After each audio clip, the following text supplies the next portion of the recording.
Je vous dois un aveu. La vie dans le pays d'où je viens n'a plus beaucoup de sens pour moi. Je me détache doucement d'un monde où l'argent a détruit le cœur des hommes. Un monde où l'indifférence coule dans les veines, de plus en plus comme un acide. Quoi ? On me dit civilisation, modernité, liberté. Mais quelle civilisation, quelle modernité, quelle liberté ? Je ne comprends plus ce que ces mots veulent dire. Je suis peintre, artiste peintre. Dans les nouvelles cathédrales de la consommation, je me perds dans les bruits qui m'empêchent de penser, dans cette frénésie qui tue mon imaginaire. Je n'entends plus que les bruits de la guerre et du commerce, ils se confondent. Les hommes se sont rendus esclaves de leur propre système. Le monde appartient aux banques. Cela n'est pas mon rêve. Il me faut prendre la route pour ne pas mourir de mon vivant, mourir de ne pas vivre, partir vite ailleurs. Et je prie de toute mon âme pour que le voyage soit long.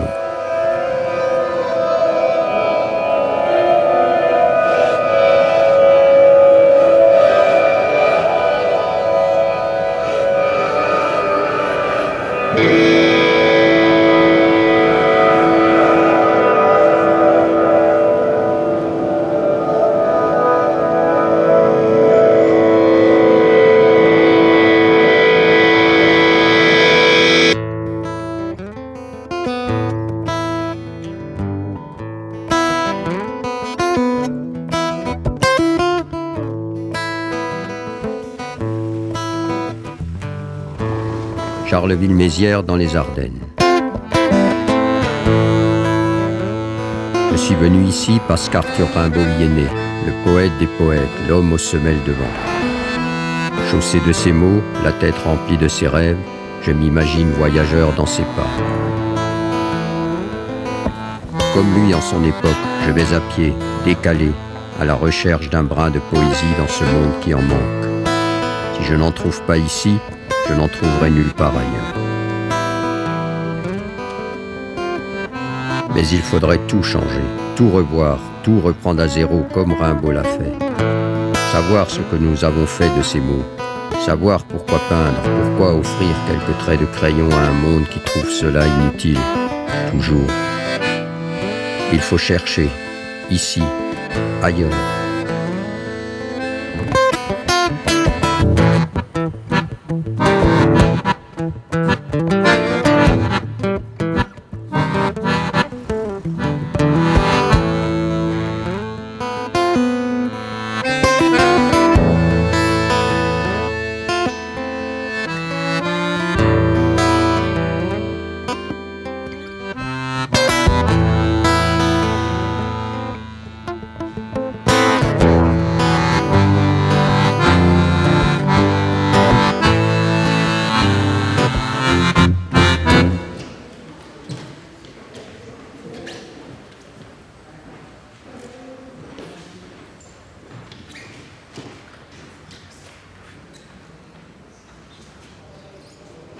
Photo jaunie, étiquette périmée, parquet ciré.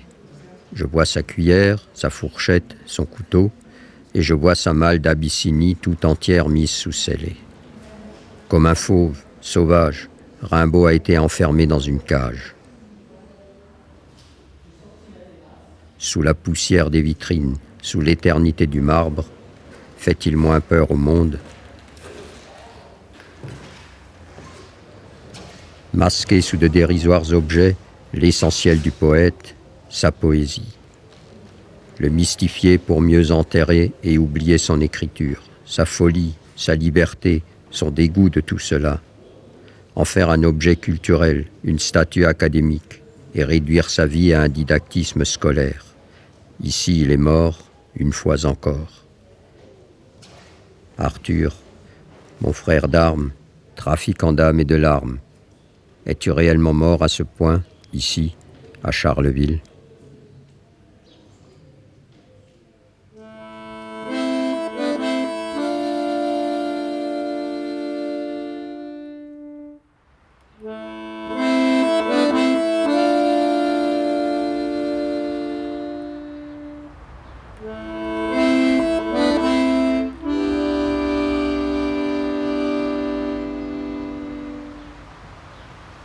Rimbaud appartient aux étoiles, à l'extraordinaire. Et quand on arrive dans les Ardennes, on se rend compte que quelque part, il appartient à l'ordinaire. Il a été aussi un homme ordinaire.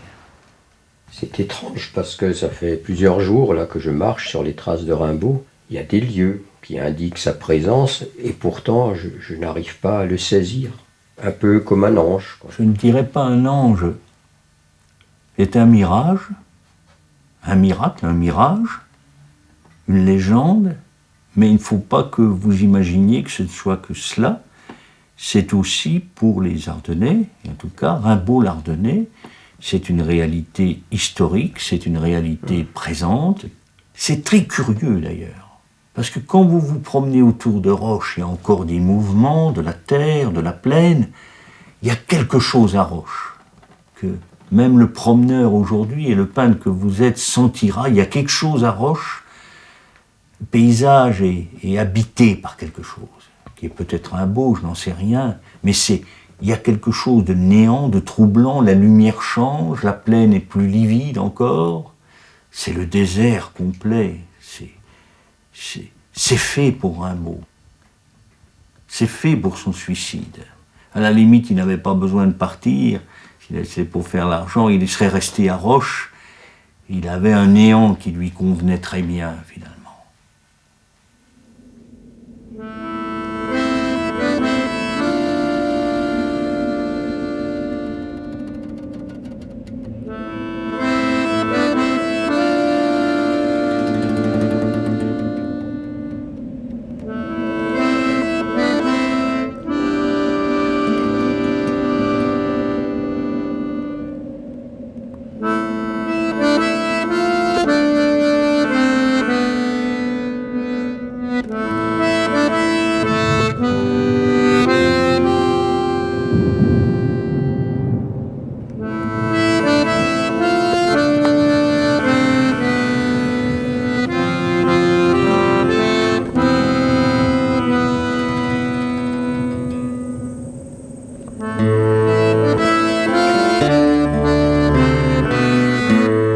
Voici ce que je crois. Je crois que nous nous sommes égarés, il y a quelques années, quand notre monde, à tout prix, a voulu être civilisé et moderne, sans même savoir de quelle civilisation et de quelle modernité il parlait. Les yeux aveuglés par l'absurde, nous nous sommes perdus dans les plus horribles guerres de l'histoire de l'humanité, dans le plus dérisoire matérialisme. Nous avons payé le prix fort.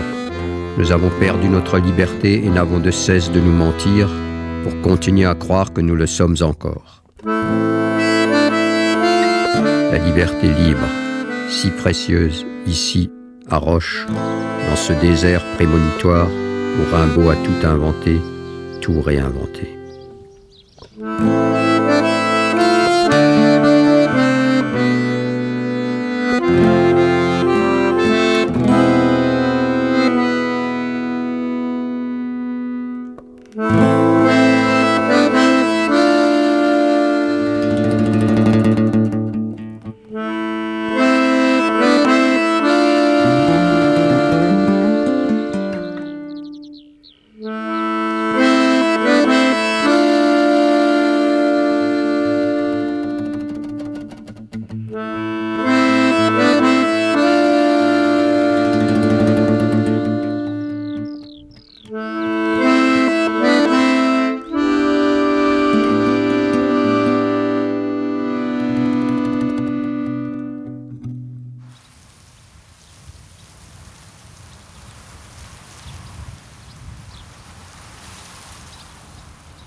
Par les soirs bleus d'été, j'irai dans les sentiers picotés par les blés, fouler l'herbe menue. Rêveur, j'en sentirai la fraîcheur à mes pieds. Je laisserai le vent baigner ma tête nue.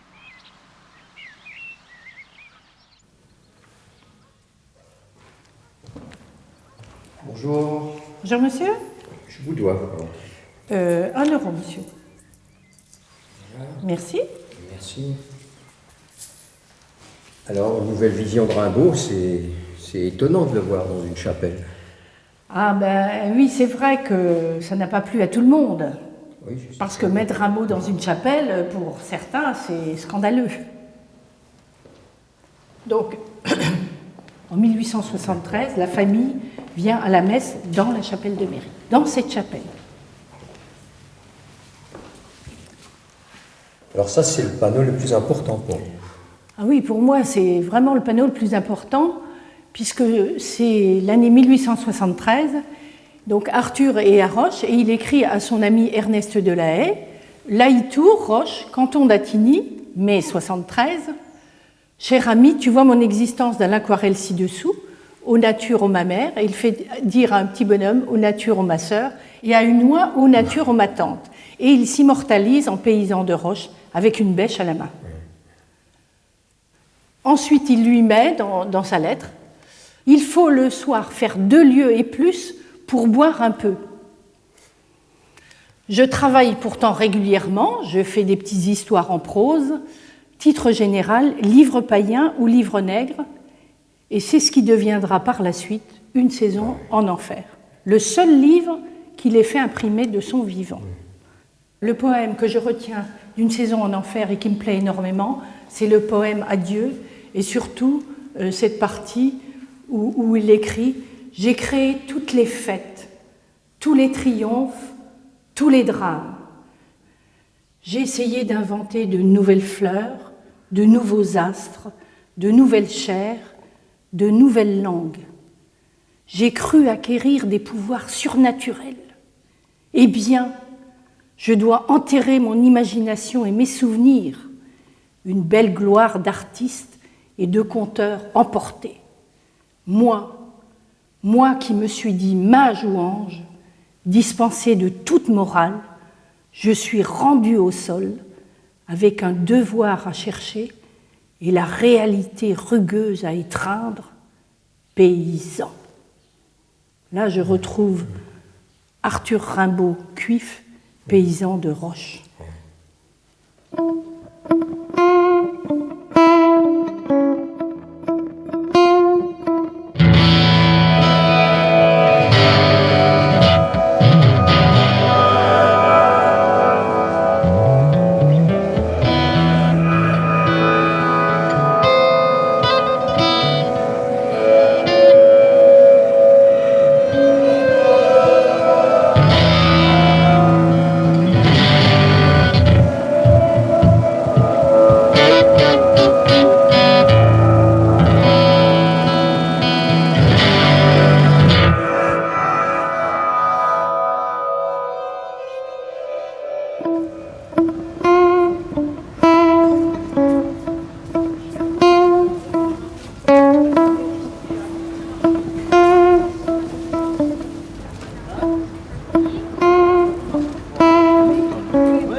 Comme dans le temps, mais je vais dans les supermarchés, vous les avez au bout de 8 jours, mais elles sont toutes rabougries.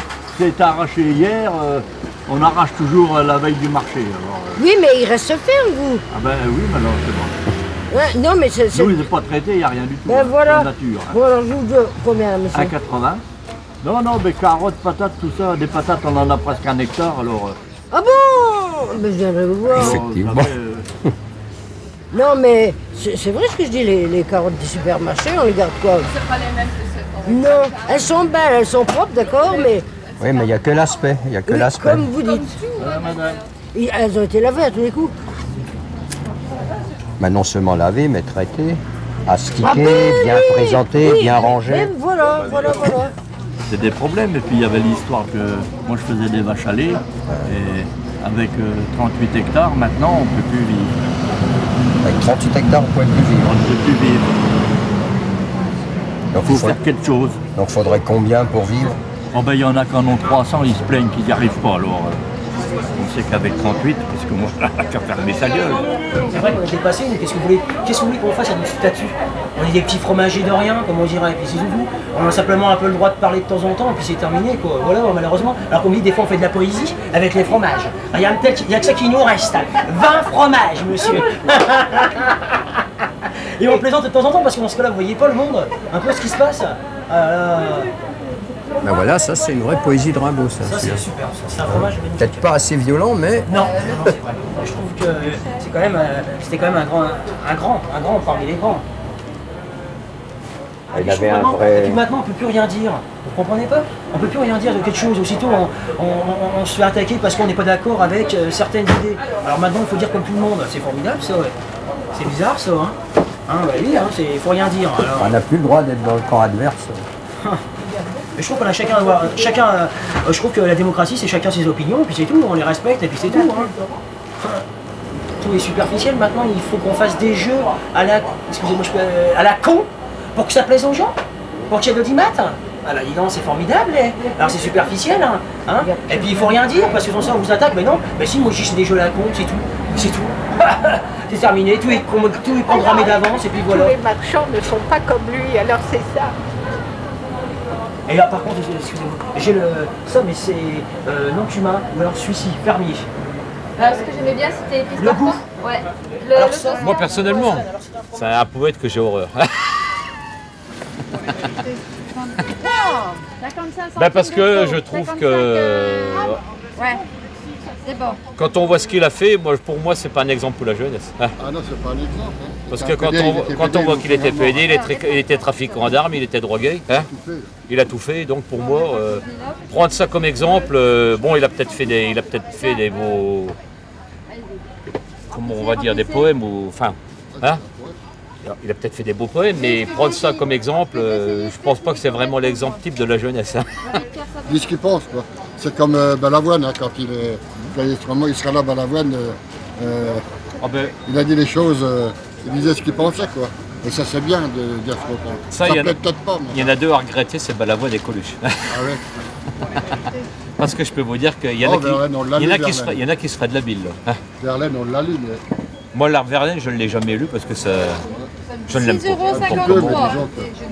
Ça, c'est clair.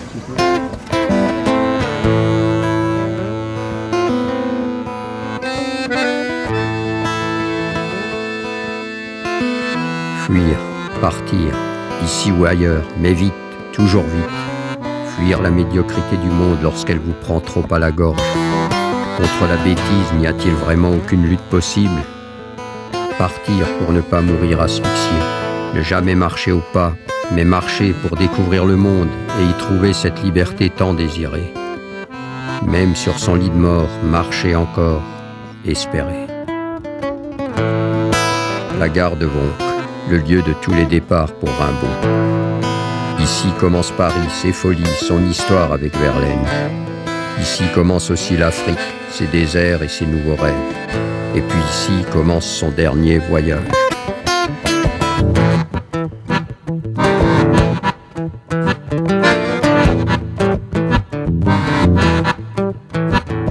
À ta santé. C'est impressionnant. Ouais. Je savais pas, on m'en avait parlé, mais je savais pas que c'était comme ça. Vraiment, ça m'a impressionné. Ça, c'est un sacré boulot. Ça fait longtemps que t'es arrivé, Bernard? Oh, une dizaine de jours, ouais. Je sillonne dans le coin, tout ça. Je suis la route un peu que Rimbaud a parcouru, tu vois. Ouais.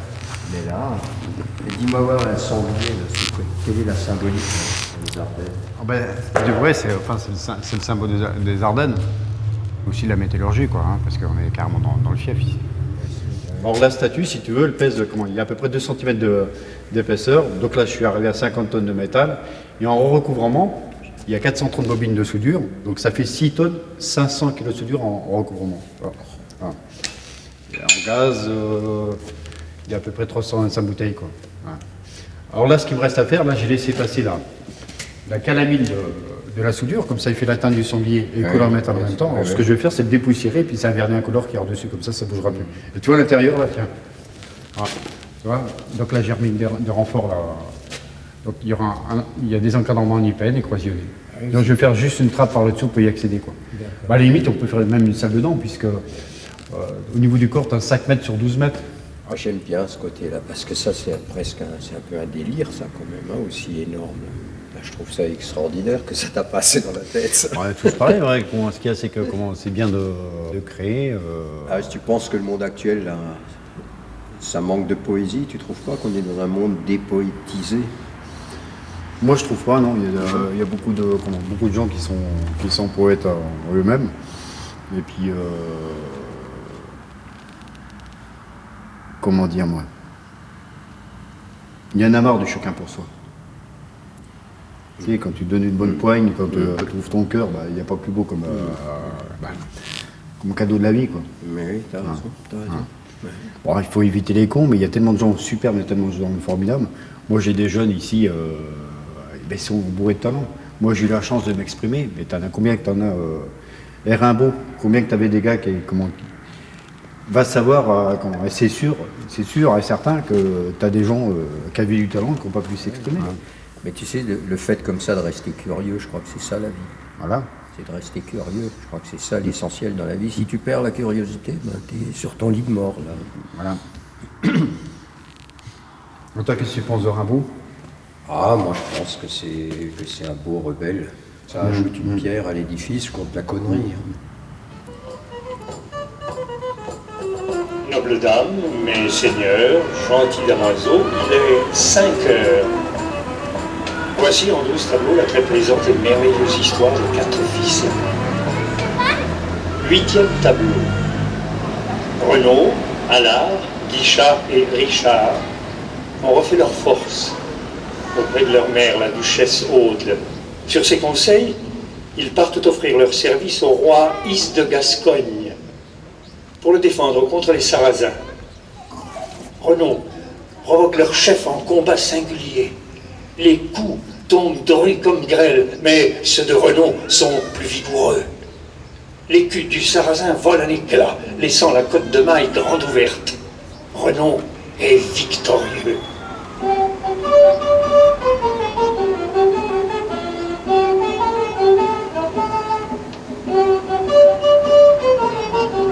Vous êtes heureux, vous, de ne plus habiter Charleville.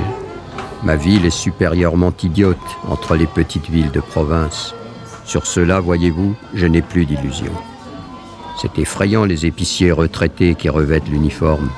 C'est épatant comme ça, du chien, les notaires, les vitriers, les percepteurs, les menuisiers et tous les ventres qui chassent pot au cœur font du patrouillotisme aux portes de Mézières. Ma patrie se lève. Moi, j'aime mieux la voir assise. Ne remuez pas les bottes, c'est mon principe. Bonjour. Et voilà un poète qui a toujours été habité par la souffrance et l'ennui. Toute sa vie, que ce soit dans les Ardennes ou au bout du monde, il n'a jamais pu adhérer à la vie ordinaire. Vous savez, Rimbaud a été longtemps la proie et la propriété de gens intellectuels qui encore disent c'est à nous, il n'y a que nous qui peuvent le comprendre et tout. Si bien que dans les Ardennes, il y avait de la part, pour prendre un mot simple, du peuple, une sorte de complexe devant Rimbaud. On allait quelquefois à des conférences, on ne comprenait rien à ce que disait. Rimbaud appartenait à l'élite, à laquelle on n'ose pas se frotter. Mais qu'est-ce qui s'est popularisé? C'est pas son œuvre, parce qu'il reste très difficile à lire, c'est sa vie. On commence à voir qu'il y a un homme, je dirais pas un Ardennais comme les autres, bien sûr, parce que Dieu sait qu'il est exceptionnel, mais qui est aussi un peu comme chacun d'entre nous.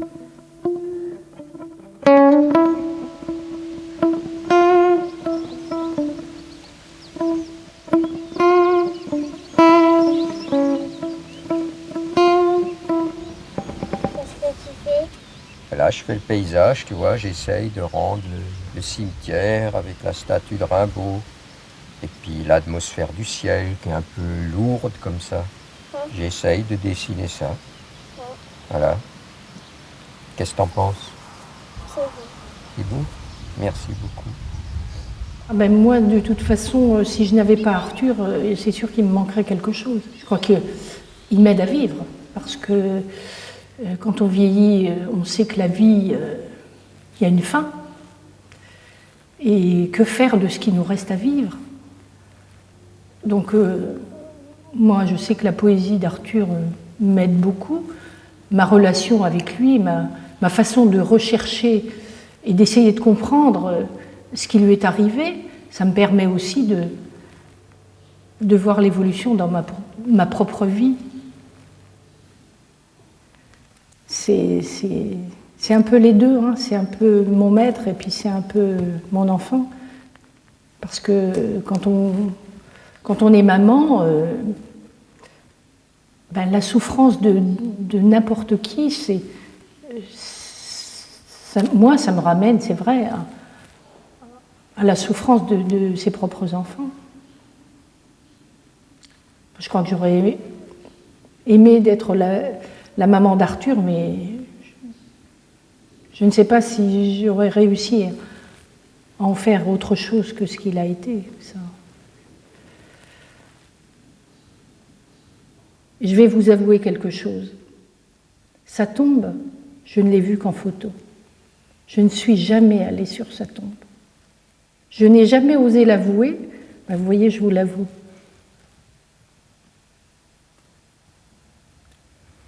J'avais presque honte de dire je ne suis jamais allée sur sa tombe, parce que je n'en ai jamais éprouvé le besoin, parce que moi, Rimbaud, je le trouve ici. Et c'est vrai que je le trouve bien ici, dans cette nature, parce qu'à part la chapelle et une ferme et une maison, ici, il n'y a que les champs, il y a un ruisseau un peu plus loin, et il y a un petit coin de forêt là. Et c'est là que je trouve Arthur, et c'est là que je le retrouve. Pas au cimetière à Charleville.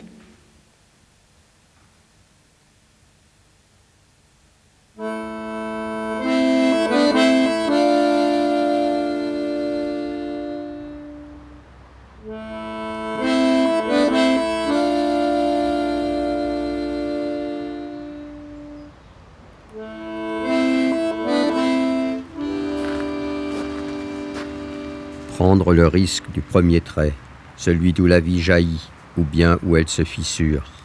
C'est là que se loge la souffrance qui ronge le poète, l'artiste, celle de trop comprendre le monde et qui pousse à écrire ou à peindre. La vie est étrange, fragile, précieuse, elle n'a pas de prix. Et pourtant, qu'importe de vivre vieux si c'est pour vivre mal, dans la soumission, dans la mesquinerie, dans la négation de la vie. La page blanche de mon cahier de croquis est un maquis. Dans ce néant gigantesque que je tiens entre mes mains, je peux imaginer tous les tremblements de terre et espérer tous les tremblements de tête qui remettraient l'homme en marche vers la liberté libre. Ici, je peux tout rêver, tout créer, comme dans un désert.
À Juniville, dans cette vieille auberge transformée en petit musée, Verlaine a écrit et bu sa rédemption jusqu'à la lie.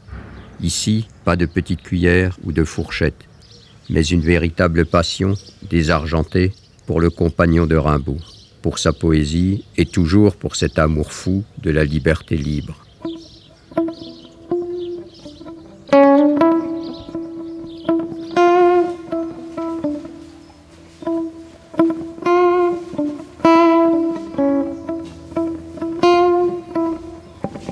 Voici des fruits, des fleurs, des feuilles et des branches, et puis voici mon cœur qui ne bat que pour vous. Ne le déchirez pas avec vos deux mains blanches, et qu'à vos yeux si beaux l'humble présent soit doux. J'arrive tout couvert encore de rosée, et que le vent du matin vient glacer à mon front. Souffrez que ma fatigue à vos pieds reposés rêve des chers instants qui la délaceront. Sur votre jeune sein, laissez rouler ma tête, toute sonore encore de vos derniers baisers. Laissez-la s'apaiser de la bonne tempête et que je D'ici, dorme un peu. grâce à Sagesse, qui est un recueil de poésie religieuse, il va essayer de prouver à sa femme qu'il est devenu quelqu'un de bien, puisqu'il demande pardon à tout le monde dans Sagesse d'être parti avec Rimbaud, bien entendu. Alors c'est en demi-teinte, parce que lui, il essaye de montrer qu'il est un brave type, mais ça veut aussi dire qu'il a des scrupules à être ce qu'il était. C'est un peu important. On va changer les discours de guide de musée, justement. Parce que pour moi, ce musée, c'est pas un lieu pour glorifier la mort. C'est un lieu qui doit glorifier l'œuvre et la vie. Donc un lieu de vie. Un lieu où, logiquement, les artistes devraient venir et pouvoir exercer leur art. Puisqu'il est question d'un poète en avance sur son temps. Et ça, c'est quelque chose qui me tient à cœur, c'est que ce lieu devrait être un endroit où tous ces gens hors normes, qu'on ne trouve pas dans les salons de lecture, devraient venir pouvoir s'exprimer ici. C'est le lieu de l'expression. C'est pas un mouroir avec des documents, c'est un lieu, et c'est ce qui est intéressant. Il y a une question, pour moi, Rimbaud et Verlaine ne sont absolument pas réhabilités pour le moment. Mais je veux dire, même si mondialement on reconnaît leur œuvre, je veux dire, Rimbaud pour moi n'est pas réhabilité. Parce qu'une des grandes erreurs, je veux dire, de l'enseignement, même de la culture, c'est premièrement de ne pas remettre les artistes dans leur époque, c'est-à-dire et de dire qu'effectivement la majorité était des dangers publics.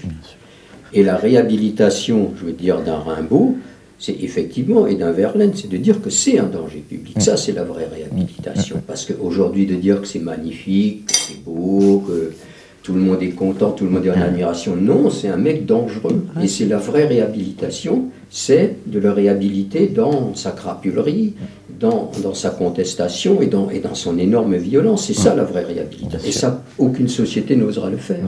Parce que du coup, ça va de nouveau lui redonner la vraie puissance de la contestation et de la remise en question du système. Et ça, personne ne peut le faire. Est-ce qu'on a encore une chance de voir débarquer un Rimbaud, ou de voir débarquer un Verlaine, ou de voir débarquer un Brel Moi, je pense que oui. Je pense que oui. Tant qu'il restera un espèce d'embryon de pensée, je pense que c'est possible. Quoi. Et c'est là, je pense, où est l'espoir. C'est qu'effectivement, quoi qu'il arrive, c'est possible, je crois. Moi, je le pense. Mais ça ne se passera pas...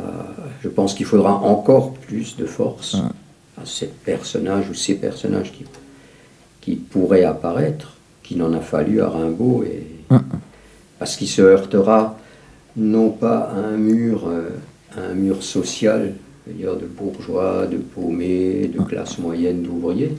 Il se heurtera, je veux dire, à une puissance, on pourrait dire, multinationale, c'est-à-dire à l'argent, et il devra être encore plus fort. Rimbaud arrive quand même au moment où la morale va faire des ravages, où le gouvernement va changer, où 10 ans après on va interdire l'absinthe, où il y a un grand retour à l'ordre moral, et à chaque fois, boum, il y a une énergumène comme ça qui sort de sa boîte et qui leur met le nez dedans, quoi. Mais oui. On a presque l'impression que ça fait partie de nos gènes, quoi, qu'on est programmé pour sortir. Moi, je pense qu'on est dans une société comme ça, et celle de l'époque aussi, on pourrait dire, avec un cancer avancé, quoi. Et que Rimbaud pourrait être un peu la chimio ou l'antibiotique. Alors, est-ce que c'est assez fort? Je ne sais pas, mais je pense que c'est comme ça. On est dans une société vraiment cancérisée, quoi. Et peut-être que, justement, contrairement à ce qu'on peut penser, les rebelles sont le remède. Ah oui, Au lieu d'être la perte, c'est le remède. Et là aussi, c'est de nouveau une façon de voir une société de changer. C'est-à-dire que les rebelles ne sont pas négatifs, mais positifs. Et ça aussi, personne ne dira ça à nouveau.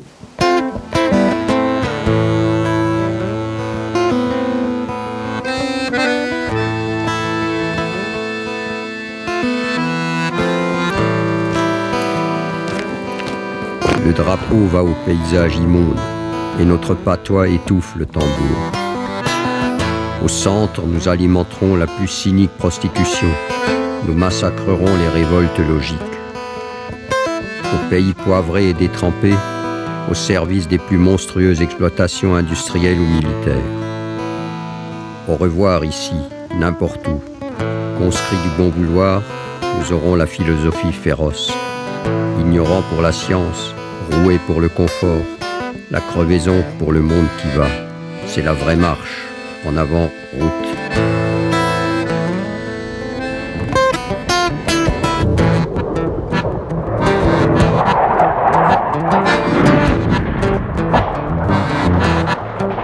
Moi, cette société me fait horriblement peur.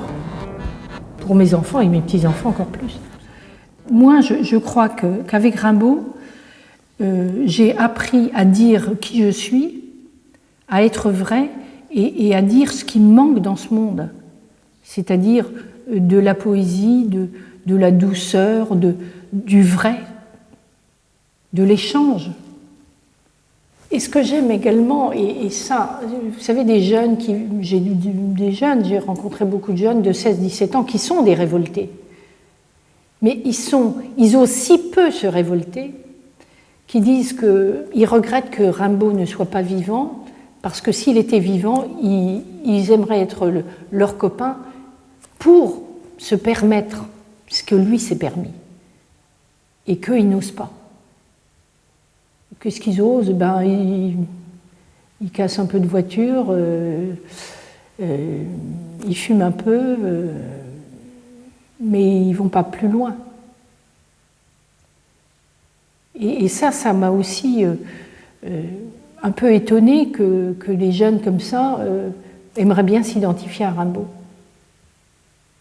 Mais j'ai aimé aussi, parce que, en définitive, c'est bien de voir des jeunes qui peuvent dire ben oui, j'aimerais bien être Rimbaud, mais je ne peux pas, j'y arrive pas. Être Rimbaud, ne serait-ce que dans la révolte, parce qu'écrire comme lui, c'est autre chose.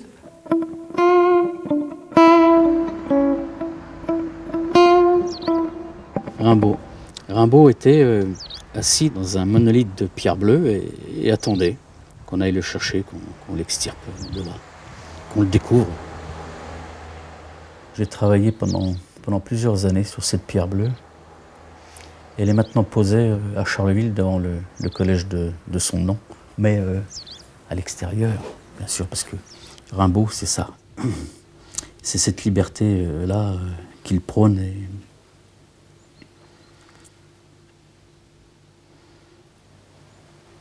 Dans l'histoire du monument, j'ai plus développé ça.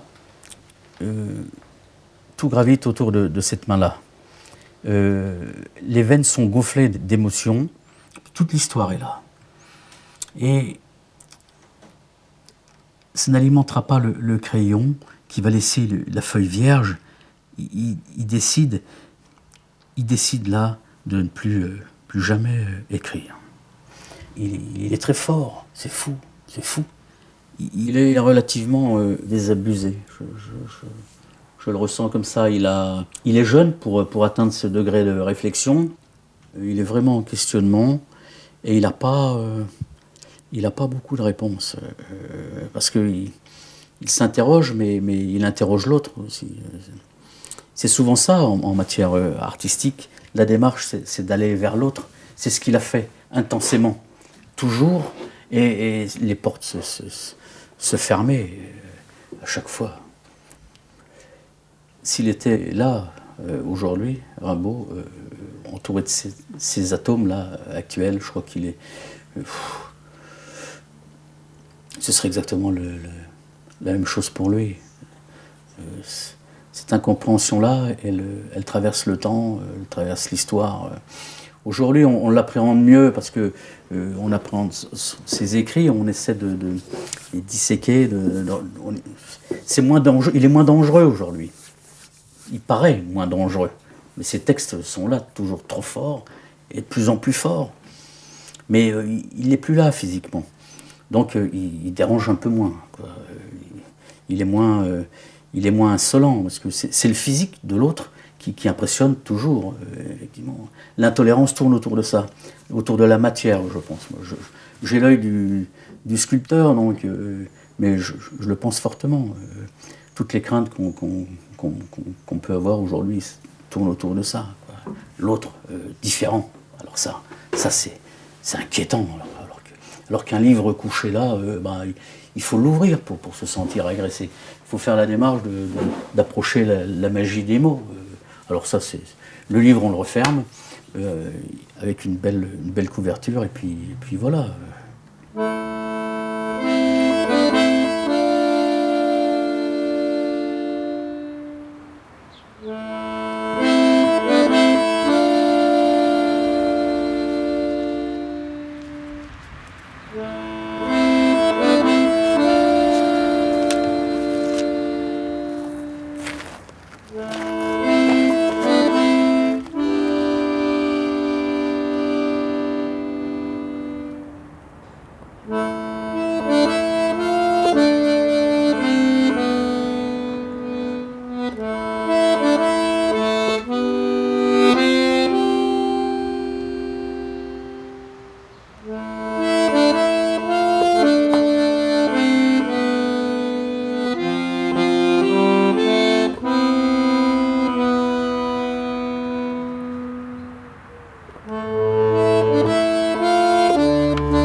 À quoi ça sert un poète, un peintre? À quoi ça sert un artiste? L'homme a fait de la guerre son art majeur. Comment répondre à cela? Au champ de récolte, il a préféré les champs de bataille. À la pensée, à la création, à la beauté, c'est la force et son cortège d'incompréhension qui l'emportent toujours. Aucune peinture, aucun poème n'a jamais empêché aucune guerre. Alors, à quoi ça sert un poète, un peintre, un artiste? Je suis peintre, artiste peintre. Je vous dois la vie, la réinvention incessante du monde. Je vous dois l'art, comme une parole portée pour vous, comme un rêve à prolonger et à partager, pour qu'il y ait une suite à la création, une suite au monde. À chaque mot, à chaque peinture, un nouvel espoir, toujours. Je vous dois la révolution permanente. Mes traits de crayon ne feront jamais les bruits de la guerre. Ma peinture ne sera jamais commerce. Mon âme ne sera jamais à vendre. C'est pour cela que jour après jour, je rêve d'avoir enfin cette immense force, fragile et absolue, du brin d'herbe au milieu d'un champ de blé.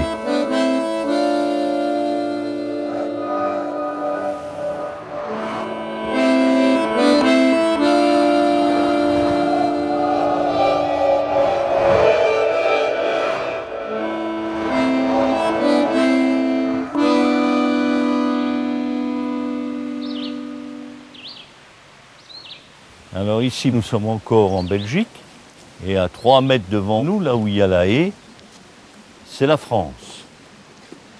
Alors la France clandestine, vous voyez, ce sont les chemins des contrebandiers, parce que là, la douane officielle n'était pas là, et imaginez Verlaine qui était interdit de séjour, Rimbaud qui était mineur. S'ils sont poursuivis par les douaniers, dès qu'ils sont arrivés en Belgique, où nous sommes, ils ne peuvent plus être inquiétés. Et alors, qu'est-ce qu'ils faisaient? Vous avez là, tout le long de la frontière, côté belge, au ras de la frontière française, vous avez ces grandes bâtisses, en voici une, il y en avait à peu près une tous les 3-4 kilomètres, et c'était les grands lieux de la contrebande. C'est assez étonnant de penser qu'ici, Verlaine et Rimbaud sont venus, nous sommes à Sugny, tout près de Gesponsard, et une fois là, c'était le bonheur qui commençait, la liberté pour eux d'être ensemble, de ne pas être inquiétés, et la liberté libre. Et alors, vous voyez autre chose d'étonnant. Vous voyez cette mare d'eau dans les ornières, c'est ce qu'on appelle en patois une ouache. Et Rimbaud n'a pas mis le mot ouache dans le bateau ivre, il a mis le mot de vieux français, la flash. Et qu'est-ce qu'il dit, le bateau ivre, après avoir navigué dans toutes les sargasses du monde? Il dit, si je désire une eau d'Europe, en réalité c'est Rimbaud qui le dit, c'est la flash. Vous voyez, la voici, noire et sombre, je ne connais pas textuellement, où il évoque un enfant accroupi, parfois lâche, un bateau frêle comme un papillon de mai. Vous voyez qu'il suffit de venir dans cette forêt d'Ardennes, au bord de cette frontière, pour rencontrer un autre Rimbaud que celui qu'on connaît habituellement et qui marche dans les bois, qui est presque un Ardennais ordinaire. Ce qui est très curieux, c'est la réalité des relations ambiguës que Rimbaud a toujours entretenues avec les Ardennes et sa famille.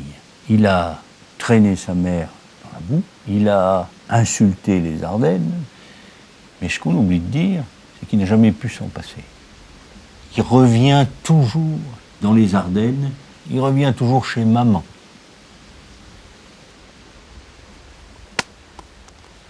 Vous voyez qu'on découvre là, sur un banc magnifique. Mais donc, tout ça, un banc un peu plus verlénien. Je vais vous les passer peut-être. C'est la maison de... Laissez-moi deviner. Ah oui. Ah oui, c'est mon enfance, c'est ma vie. J'avais même pris l'ambulance du village. Ah, dis donc, ça c'est fabuleux. Vous m'enverrez une copie, ça c'est... J'aimais beaucoup tous ces fils là, qui font des lignes directrices. Oui. Très, très, comme support. Le village ardennais, oui. Alors, si vous voulez voir le village de mon enfance, vous supprimez évidemment ces camions, cette ambulance. Et on y est, quoi. Ça m'émeut beaucoup. C'est tout ce que vous avez ressenti aussi, et puis sous une forme d'instantané. C'est une grande satisfaction d'émouvoir des gens avec des traits de crayon.